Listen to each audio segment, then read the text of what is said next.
Across the world's oceans, giants of steel patrol the waves. Aircraft carriers, the ultimate symbols of national power.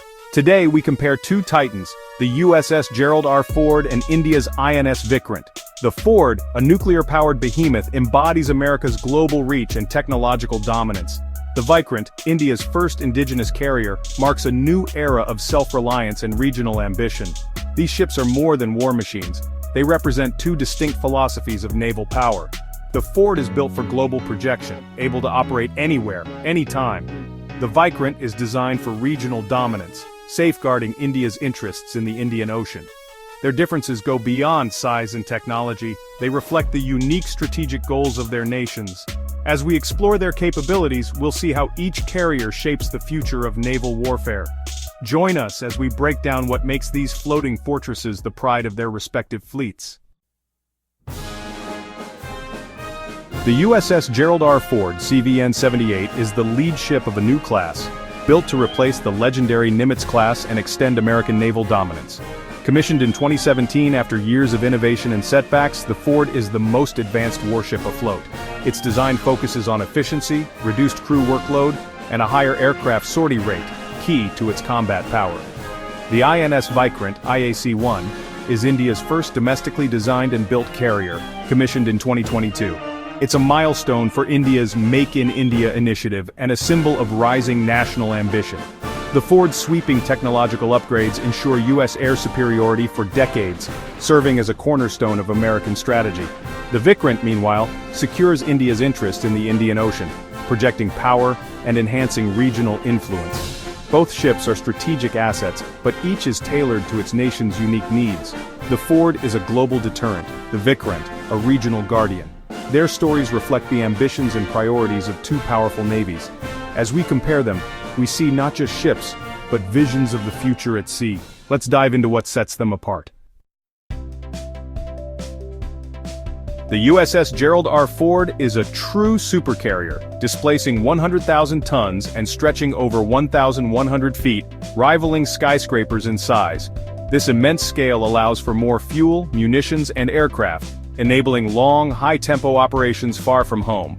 The Ford's nuclear propulsion grants it virtually unlimited range and endurance, limited only by crew and supplies. Its two A-1B reactors generate massive power for advanced systems, including electromagnetic catapults. In contrast, the INS Vikrant is smaller, 45,000 tons and 860 feet long, optimized for regional missions. Powered by 4 gas turbines, the Vikrant must refuel periodically, making it more dependent on support ships in ports. This conventional setup is reliable but limits operational range compared to the Ford's nuclear advantage. The Ford's crew exceeds 4,500, while the Vikrant operates with about 1,600, a reflection of their scale and mission.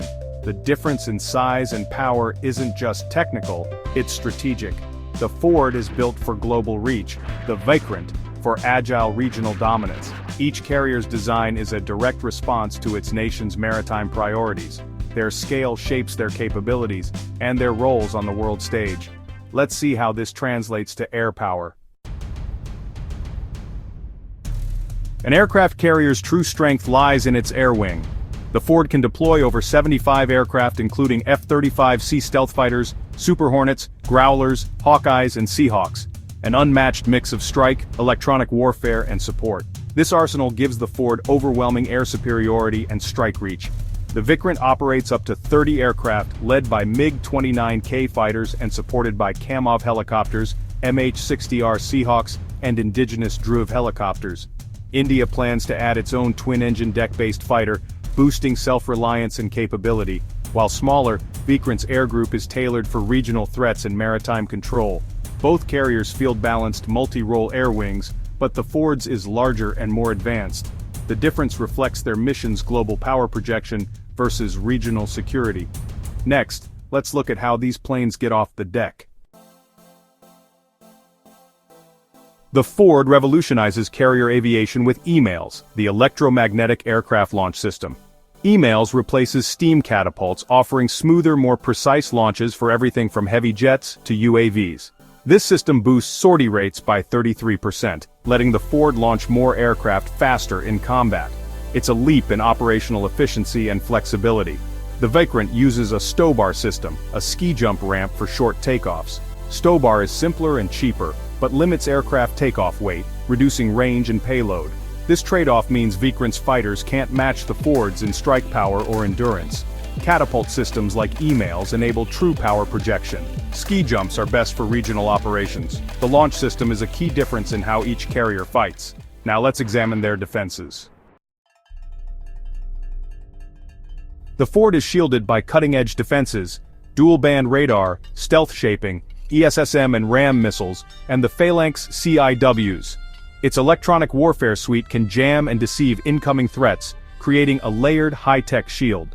The Vikrant relies on the Barak 8 missile system, MF-STAR radar, and AK-630 CIWs for robust regional defense. Indian-developed electronic warfare and decoy systems add another layer of protection. While the Ford's defenses are denser and more advanced, the Vikrants are well matched to its operational environment. Both ships are built to survive in hostile waters, but their defensive philosophies reflect their missions. Advanced sensors and weapons keep these carriers safe, and their air wings lethal. Let's see how their roles shape their design. The Ford is designed for global power projection, able to deploy anywhere, sustain high-intensity operations, and deliver overwhelming force. Its nuclear propulsion and massive air wing make it the centerpiece of U.S. naval strategy. The Ford reassures allies, deters adversaries, and enforces American interests worldwide. The Vikrant's mission is regional, securing the Indian Ocean, protecting trade routes, and deterring threats close to home. Its design is optimized for persistent presence, rapid response, and maritime security in a critical region. Both carriers are symbols of national ambition, but their reach and focus are fundamentally different. The Ford is a tool of global influence, the Vikrant, a guardian of regional stability.